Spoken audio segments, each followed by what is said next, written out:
God cares for you. Jesus pointed to nature again and said, "And why worry about your clothing? Look at the lilies of the field and how they grow. They don't work or make their clothing, yet Solomon in all his glory was not dressed as beautifully as they are."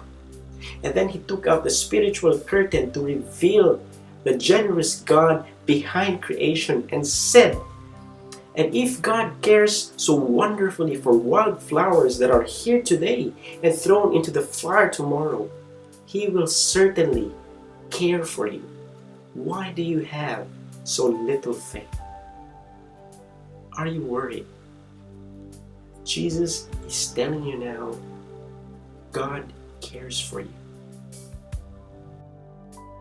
Back in 2014, when I learned that I was going to Melbourne, I got worried because I don't know anyone there.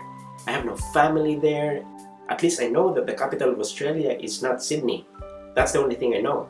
But I know nothing about Melbourne. I attended Grand Easter Feast, and the big message was, God is going before you. And true enough, on the day of my flight to Australia, in Singapore, stopover, I was sitting on a bench, and a few minutes later, a guy sat at the other side of the bench. He looked familiar, Filipino. It was Brother George Gabriel.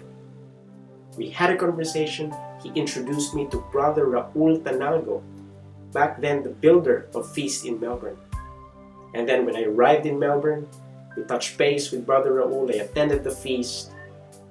He invited me to a coffee in his home, and the rest is history. I now have a big family in Melbourne. Friends, I repeat it.